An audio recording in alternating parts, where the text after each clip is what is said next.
Unlock the power of your mind. This is Provocative Enlightenment with Eldon Taylor.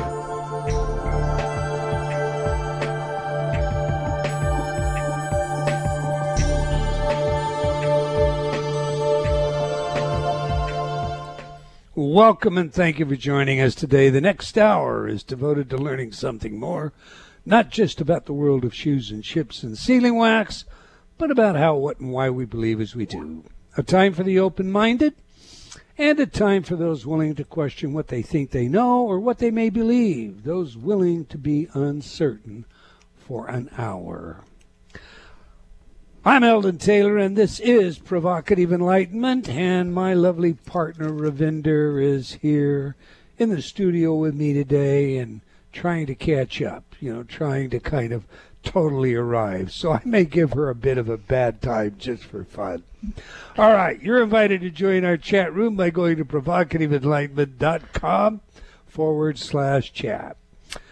Ravinder, say hello to everyone and add your wisdom of the day. Well, hello, everyone. My wisdom for the day is don't trust my husband to come up with some funky question. I am very willing to be uncertain most of the time. Actually, I work on that more and more. So, yeah, I think I would recommend that for everybody. Be willing to learn something new. If you think you know the answer, then you don't have the ability to learn anything new. So be open to learning new stuff. That's my thought for the day. Oh, please, you said, don't ask me that just before we went on the air. Well, you give me 2 seconds warning. Okay, thank you. All right, in today's spotlight, I'd like to discuss magic. Not the magic of Harry Houdini or David Copperfield, but the magic found in fairies, angels, and other otherworldly figures. Some interesting data out there. For example, according to an article by Jerry Coyne, a new Associated Press poll manages to unwittingly combine two superstitions: belief in Santa and belief in angels. That's a very strange poll, but here are some salient results. Only 84% of children ever believed in Santa. 16% didn't. Now, 16% of Santa atheists is a number much higher than the proportion of God atheists. The mean age at which kids stopped believing in Santa was 8.8 years. 37% of Americans think that the Santa tradition enhances the religious aspect of Christmas, while 48% say it detracts, and 77% of Americans believe in angels. Now there's more, much more. A 2001 Gallup poll found that the general public embraced the following. 54% of people believed in psychic spiritual healing. 42% believed in haunted houses. 41% believed in satanic possession, 36% in telepathy, 25% in reincarnation, and 15% in channeling. A survey by Jeffrey S. Levine, Associate Professor at Eastern Virginia Medical School, Norfolk, found that over 2/3 of the U.S. population reported having at least one mystical experience. Now, according to an article in Scathing Atheist, 90% of Americans believe in space fairies. I'm going to put space fairies in quotation marks. It's their comment.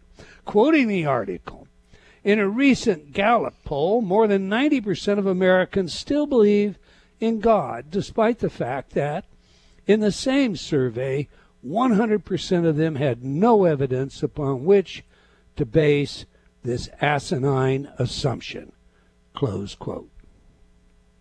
Think about that. Is it really an asinine assumption to believe in a creator? Is it folly to believe in guides, archangels, and so forth? What sort of evidence would the scathing atheist find tenable? as an acceptable reason for why folks believe in God. If 2/3 of America has had a mystical experience, do we just dismiss this? I mean, there are very many people who have what is commonly referred to among the religious as testimonials to their faith. However, I suspect that any subjective experience would fail the criteria by which our atheist pack would judge its merits. The famous atheist Anthony Flew changed his mind before leaving this incarnate state. His last book, titled There Is a God, How the World's Most Notorious Atheist Changed His Mind, was met with criticism by many of his former would-be faithful followers.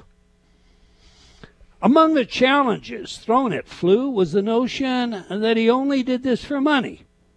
As such, you could dismiss his work, for after all, it was not what he truly believed. Now, isn't that funny when you think about it? In other words, the subjective interpretation, mind reading if you will, by a second party of the subjective experience of the primary actor, in this case Flew, was sufficient evidence to toss Flew's arguments, and yet paradoxically, the subjective experience of a primary experiencer, again, in this instance Flew, of a spiritual nature has no validity in matters of faith-based belief whatsoever. What a loop. This axiom is false. If the axiom is indeed proven to be false, then it is also true, for the axiom is indeed false. The circularity of such an inconsistent position as that taken by the so-called scathing atheist with respect to denying the validity of a subjective experience, while using the same to defeat any subjective argument, is truly remarkably ignorant. Douglas Hofstadter has shown rather elegantly that subjectivity is essentially all we ever have. We are self-referential by nature. Every notion we hold as true or false arises within our own private sense of self. We think of ourselves as having an I quality, and so refer to ourselves as me. The me believes as I do, based on many different factors, including my own personal interpretation of what real, quote, meaning is.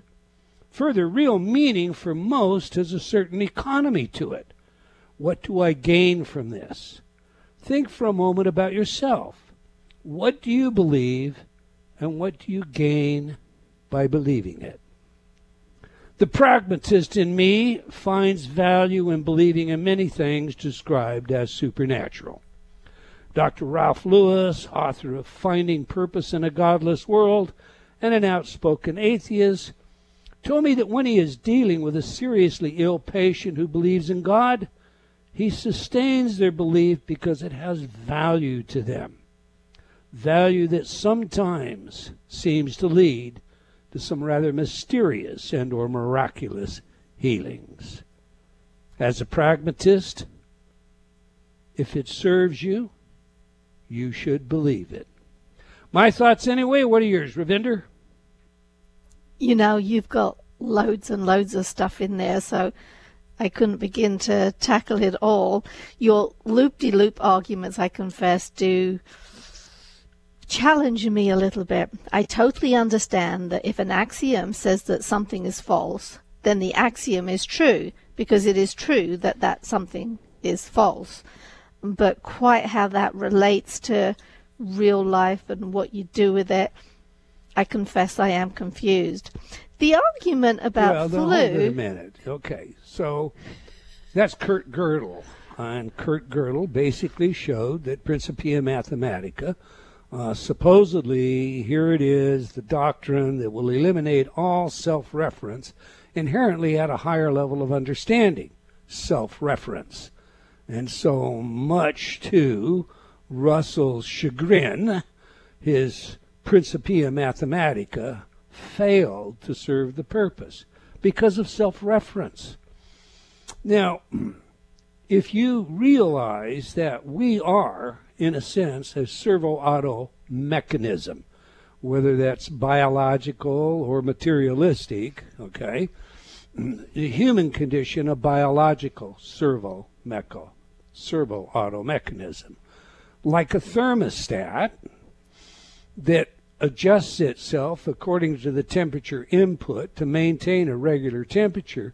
We, in that same servo loop, come to identify ourselves because of recollection of the past, awareness of the present, and projection onto the future.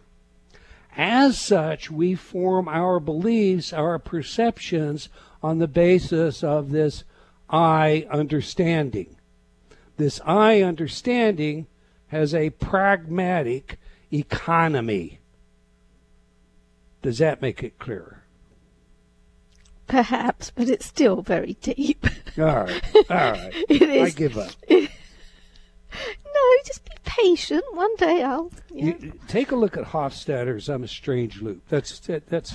He does such a marvelous job at explaining that. That's what I'd suggest. Okay. Anyway, you were saying. Yeah. No, the next part of it, you were talking about flu, and previously he's an atheist and then he believes in God. What I find interesting about that story is that the atheist would respect Flu's views when he's expressing atheistic views, but as soon as Flu changes over, well, then he can't respect him, and that seems very much a pick and choose what it is that you want to believe, and so that that doesn't make any sense to me at all. See, and to me, again, when you suggest a motive that Flu must have had, you're doing what? Mind reading.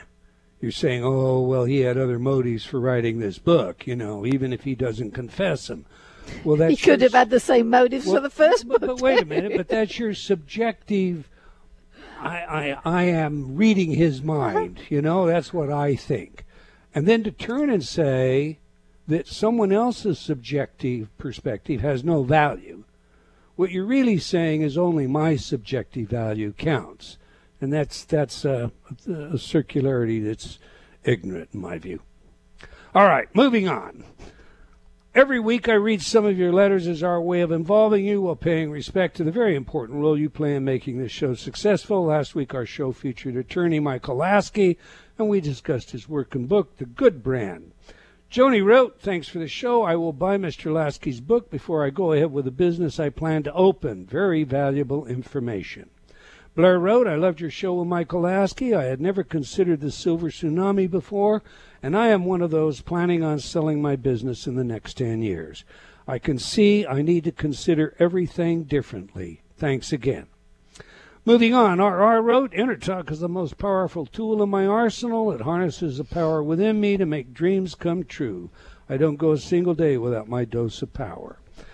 Kyle wrote, hello, we have purchased some InnerTalk programs in the past and love them. We listen to them every day. My wife and I own a chiropractic office and believe that it would be nice to play some InnerTalk over our speakers throughout the day. We spend 8+ hours a day here anyway, so we might as well be benefiting from what we're listening to. Okay, that's all the time we're going to take for letters today, but we do love your comments, so please keep them coming. You can opine by writing to me at Eldon, that's E-L-D-O-N, at eldontaylor.com, or by joining me on Facebook at Dr. Eldon Taylor. We do sincerely appreciate your thoughts and ideas. Now to today's show, Supernatural, Death, Meaning, and the Power of the Invisible World, with Dr. Clay Routledge. Now, I'm going to tell you, this is a great read. I strongly recommend you go get this book. It is very well written. It is very, very easy to just... I would say I devoured the book, but I'm not sure. Maybe the book devoured me. So let me tell you a little about today's guest. Professor Clay Routledge is an author, psychological scientist, consultant, public speaker, and professor. He studies basic psychological needs and how these needs influence well-being, physical health, and intergroup relations. Much of his research focuses on the need for meaning in life. He has authored the books Nostalgia, a psychological resource, and supernatural death, meaning, and the power of the invisible world, the latter of which is again the subject of today's show. His research has been funded by the National Science Foundation, National Institutes of Health, John Templeton Foundation, Society for the Scientific Study of Religion, and the Charles Koch Foundation. His work has also been featured by many media outlets, such as the New York Times, Washington Post, Wall Street Journal, CBS News, ABC News, and on and on and on. Okay, on that, let's get him in here. Welcome to Provocative Enlightenment, Professor Clay Routledge. Thank you for having me on. It's indeed my pleasure, sir. I loved your book. I just have to tell you that. It surprised me. I was expecting a different kind of book, and I don't want to give that all away, so we'll get into that today. But first, we like to know three things on this show, sir. Who is the messenger? What is the message? And, of course, how do we use it? So to that end, what are you passionate about, and what led you to writing your new book? Well, I've been doing this research on, as you articulated in your introduction of me, on the need for meaning in life for many years. And I've just always been fascinated with what is it that's distinct about the human condition? You know, what is it that separates us from other organisms? And in my field of psychology, people have for decades focused on things like social connection. So humans are social species, for instance. But it turns out there's lots of other animals that are also social species. We're not alone in that regard. You can think of all the ways related to evolution in which we struggle for survival and want to reproduce. And that, of course, doesn't distinguish us from other organisms. But one thing that seems to be unique is our quest to be more than mere mortals, to feel like we're part of something larger and more enduring than ourselves, so to have some kind of transcendent meaning that seems to be tied to our advanced cognitive capacities for self-reflective and temporal and symbolic thought. And so that is that's the big question that I've long been interested in, and it's taken me in a lot of different directions. But one area, of course, the area we're talking about today, is how we interface with the supernatural, how we think about and approach, questions related to things that are, outside of what we know about the material world. You heard today's spotlight, Professor. What have I got wrong? What have you got wrong? Yeah. I don't know that you. Yeah, I don't know that you got anything wrong. Are you speaking to the issue of why people about the atheist issue of why they don't believe, or? Well, no, it's just more or less the pragmatic side of the value people have to a spiritual engagement. I find a very definite pragmatic there, and I guess today's spotlight was about what that pragmatic was, and of course whether or not we could discard a subjective experience as having no value. No, I mean, I think that subjective experiences, as you said, have a great deal of value. It's, in fact, again, as you noted, subjective experiences are exactly how we connect to the world. Every experience we have at some level is filtered through our brains, and so we have to experience them in some way. Now, there are certainly issues that we, most of us would agree on, that we come to some type of collective consensus on through scientific scrutiny or rational thought, empirical observation, that we would say, well, we all agree with X, or we trust the experts on X, and, there are certain things that we worry that people do that are just seem to be completely fantasy, or outside of our understanding of reality.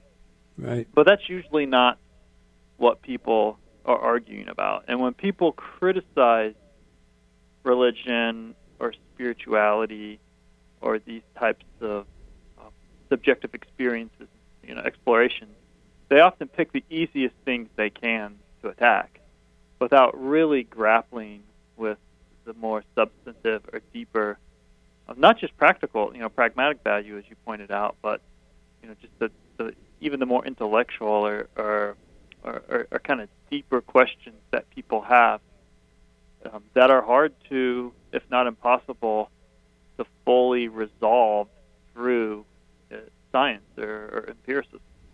Right, I'm reminded of Kurt Gödel's first principles are inherently unprovable. When he said, Professor, before we get into your new book, some of my research is prompting this question, my research on who you are and what you've done and so on and so forth. I'd like to ask you about nostalgia, something you've also studied and written about. Now, some have argued that nostalgia gives rise to a sense of melancholic depression, and yet, at the same time, we've all got all kinds of research showing that, playing nostalgic music, music from maybe your teen years, seems to pick people up, even waking some from, deep states of dementia or serious cognitive decline. So what's the story? In your view, is nostalgia something we should promote or avoid? I would say generally promote. So the relationship that you mentioned between depression or melancholy and nostalgia is people often think about it in terms of the wrong direction. And that is they tend to think that nostalgia comes first and causes people to be depressed. When the research that we and others have done over the last 15 or so years actually indicates that it's the other way. People tend to be depressed and then turn to nostalgia naturally as a way to counter those negative psychological states.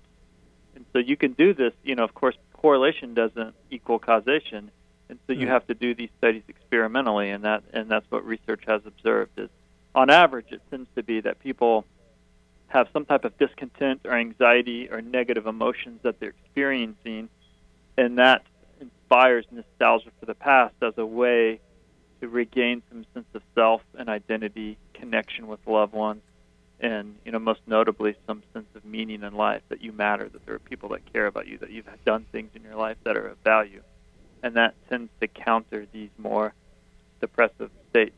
So as a general rule, of course, we could get into the nuances of, is it always the case? Can you do too much nostalgia? Sure. Are some people doing it wrong? I mean, there's all these more intricate questions we could interrogate, but as a general rule, nostalgia seems to be a positive force that people turn to in response to negative states, not something that pushes these negative states. That makes sense. Gotcha.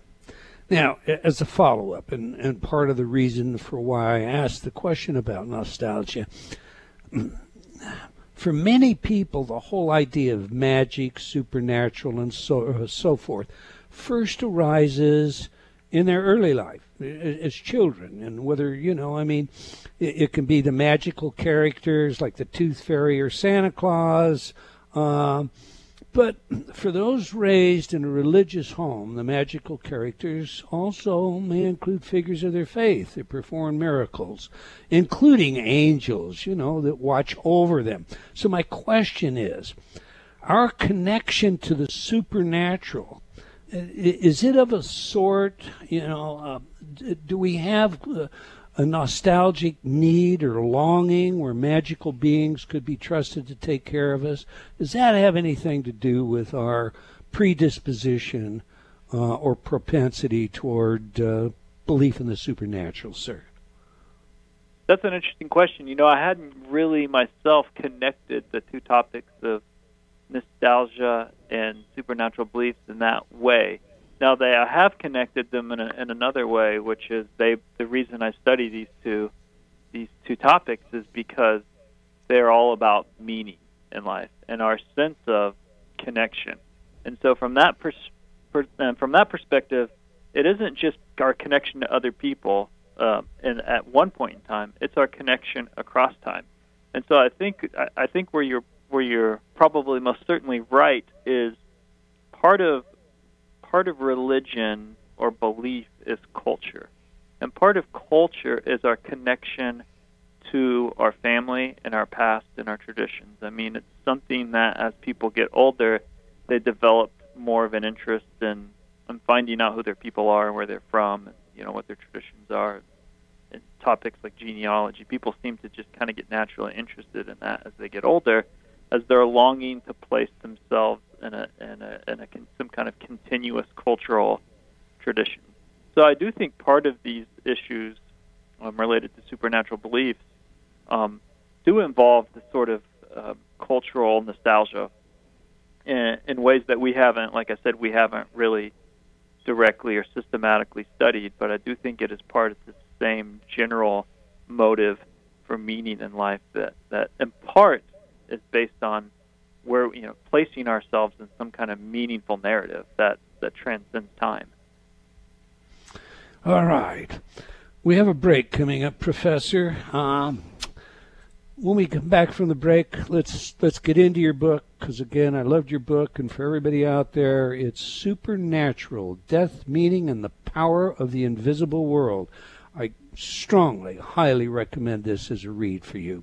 You can learn more about our guest today by visiting his website at clayroutledge.com. That's, as one word, Routledge is Routledge, clayroutledge.com. Now, we have a video for you today featuring Professor Routledge addressing the question, why do we feel nostalgia? So if you're not already in a chat room, now's the time to get on over there, and you can do that again by simply going to provocativeenlightenment.com/chat. Do please stay tuned. We'll be right back. You're listening to Provocative Enlightenment with Eldon Taylor.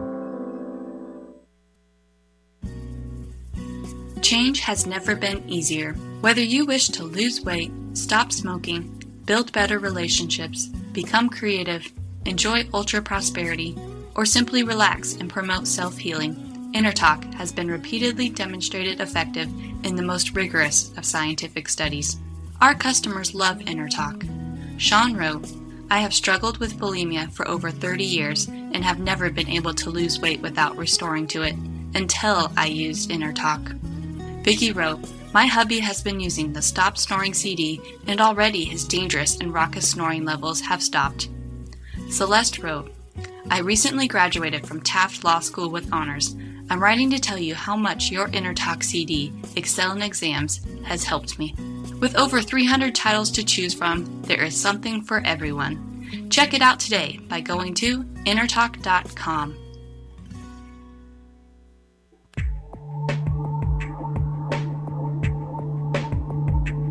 Unlock the power of your mind. This is Provocative Enlightenment with Eldon Taylor.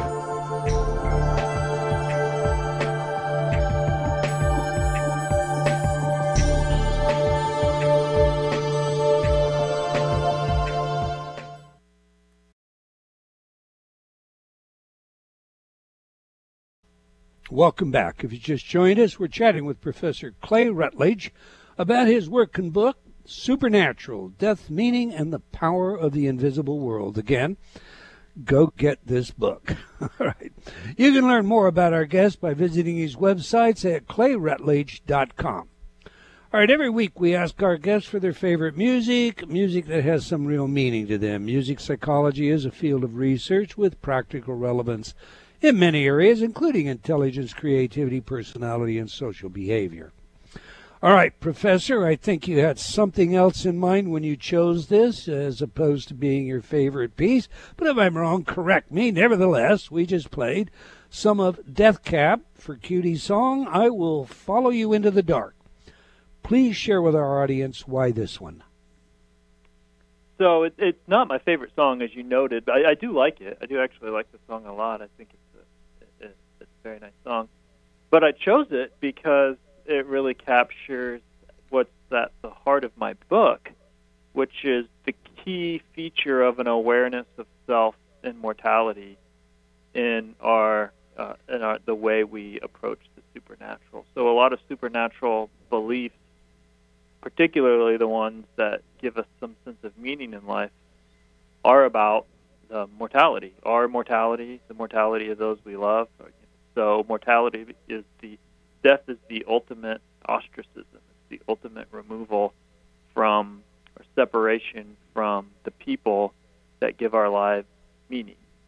And so not surprisingly, a lot of our beliefs relating to death and what happens afterwards are very much tied to our social connections. So I just thought that was kind of a good song for touch on that theme.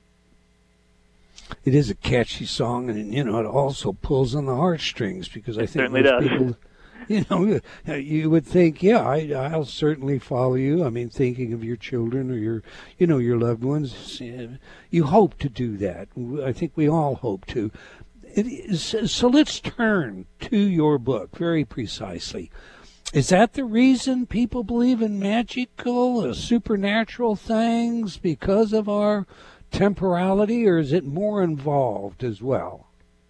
It appears to be more involved, and so there's a wide range of psychological, kind of cognitive and neurological machinery that's implicated in magical and supernatural thinking.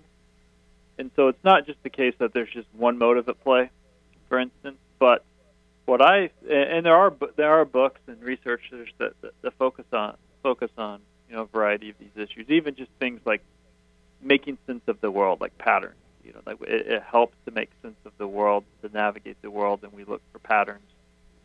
So we might have biases towards seeing patterns where they don't exist. So this helps us understand things like superstitions, for instance. But really what I'm more focused on is what appears to be one particularly potent motive, acknowledging that, that there are others, is right. This need for some kind of transcendent or enduring meaning. So that's the one I focus on. That's the one a lot of my research focuses on, but I by no means am suggesting that is the only variable at play, because it certainly isn't. I understand. Part of what makes your book as moving as it is where you do focus. But are these beliefs learned, or are they innate, or are they based on some spontaneous experience, as opposed to, when I say learned, I'm thinking about our normal enculturation and education, not some special experience. So is that where they come from, or are we just hardwired biologically? So I think both, really, because it is true that the specific religious beliefs that you have are, why do you have them? Well, they're taught to you. So you can actually do a pretty good job, if you want to place bets, predicting what people believe by knowing what the family believes, or what part of the world they live in, just from a probabilistic point of view. So what we call cultural or social learning certainly plays a major role in the specific beliefs that people are exposed to, and thus tend to, but not always, but tend to believe. But to me, that's not really a satisfactory answer. And I think where I come at it is from the other side of not how culture and social learning teaches us specific beliefs, but why we believe to begin with. And this is where I take issue with some of the kind of new atheist arguments that if you wiped religion off the planet today and destroyed all traces of it, and so no one knew anything about the world's religions, that they would never come back, right? You've probably heard this argument before. Yeah. But things like science would come back. Well, I disagree with that. Now the specific religious narratives might be different, but just like science, I think religion would come back, because there's a considerable amount of evidence that we believe in the supernatural, and that we're interested, and even if we don't believe, that we're curious about or open to the supernatural, because we're wired to be. And so another way to think about this that I often tell people is, beliefs might change, but that doesn't mean the need to believe changes. So you could go back in time and say, wow, look, people used to write each other letters all the time. They'd mail each other letters. And that we can use that as evidence that people seem to have a need to communicate with one another, to connect. And then you might look today around and be disappointed to find out that no one's writing letters anymore. And you might say, wow, humans just don't need to connect anymore. Of course, if you were wise, you would quickly realize No, it turns out people are sending each other emails. They're calling each other on their cell phones. So the point being is that the way people do religion might change. The particular beliefs might change. But we wouldn't say that people's religious nature or spiritual nature has gone away just because of those changes, any more than we would say people's need to communicate has gone away just because people don't write each other's letters or we don't see payphones anymore or things like that. Right. For me, I've always thought that argument just pales in light of the fact that physical sciences arose as a result of the practice of metaphysics, period. And it doesn't matter. I mean, if we go back to the earliest kinds of religions, animism is a case in point, or we move forward to the great philosophers, Greek philosophers, it was because of their acceptance in a supernatural world that numbers gained their divine power as the language of God and so on and so forth. That led us to believe that we really could understand the world. We could reveal the operations of the world because, after all, it was designed by some elaborate designer according to rules. The unmoved mover. Those have always been my thoughts. What do you think, Professor? Yeah, I mean, there's actually a lot of commonalities between scientific curiosities and religious curiosities, and so I agree. What happens a lot of times is you see critics of religion and spirituality say something to the effect of, well, look at all these really, really dogmatic, archaic beliefs people hold that are clearly not up to date with our understanding of the natural world. And what they're doing is they're picking on the easiest cases, and they're picking on the kind of dogmatic components. But you can easily do that about scientific or empirical beliefs. I mean, there's lots of things that scholars hold on to despite evidence, newer evidence that they refuse to let go of because it's their preferred pet theory, for instance. Right. So the human tendency towards cognitive closure or dogmatism is something that transcends religion or science. And many of the features of science, as you pointed out, that inspired our ability to really interrogate the world and learn, to kind of cut nature at its seams and learn how it works. It involved curiosity, involved passion for nature, for the unknown, and involved in embracing uncertainty in the same way that many spiritual practices do. So there's definitely there's I'm not trying to say science and spirituality are the same, but my point is the human psychology, the profile of the human brain that makes life so interesting and makes us so intellectually curious, but also open to different experiences, can't so easily be broken down into this binary of you're either this rational scientist or you're this intuitive religious person. That's the simplification that falls apart under any real scrutiny of how the human mind works. All right, I'm going to ask you a bit of a personal question, and let me kind of frame it if you don't mind. Michael Shermer, I'm sure you know who Michael is, tells a story of how he once had an experience with an old radio that seemed to be a message from the other side, and he's admitted, I mean, he's told me, and he's pretty public about this, that it was a kind of experience that caused him to wonder if, maybe there wasn't something more. It seemed to go beyond the idea of coincidence.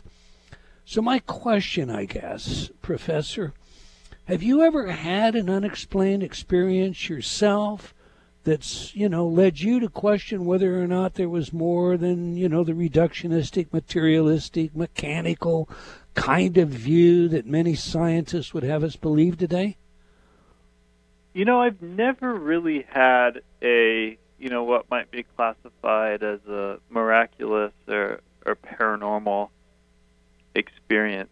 I've actually been on Shermer's podcast, and I know him, and actually some of his writing on UFO sightings and abductions was a big inspiration of some of the work that we did, and it was reviewed in the book that we published in peer review articles too. So there are certainly lots of people that have these cases of they've had something happen to them that served as this catalyst, or some type of point where this has really made me wonder about these things. And I really haven't had an experience like that.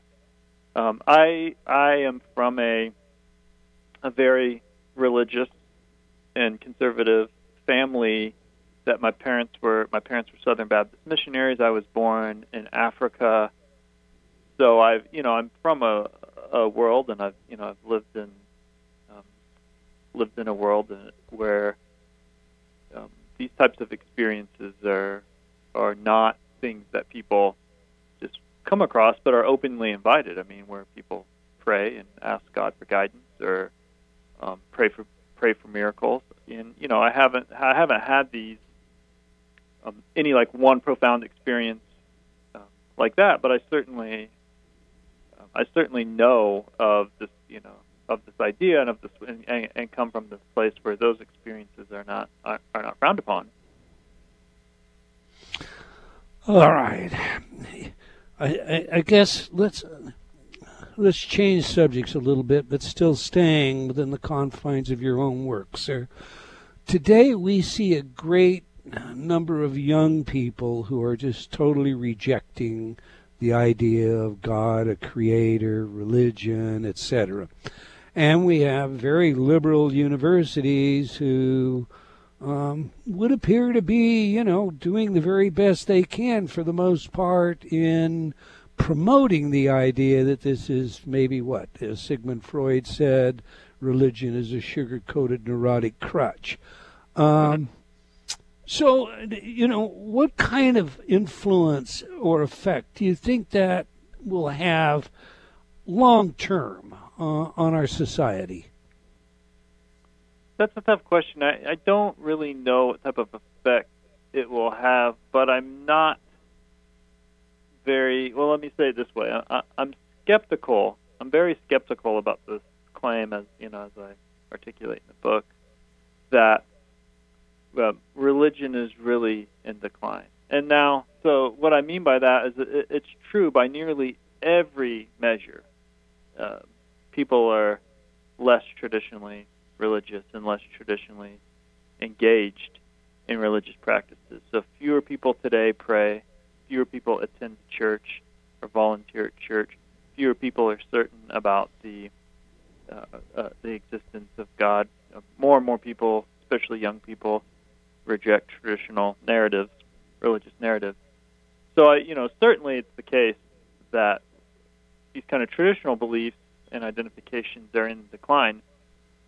But I think there's a good probability that we will see a revival or resurgence in certain types of religious beliefs, because I don't think all religious narratives or traditions don't seem to be created equal, or another way of saying it, they don't seem to do an equal job of meeting basic psychological needs. So I think a lot of the problem is really less about people's interest and openness to these ideas, and more about social changes related to isolation and loneliness and disconnection from each other.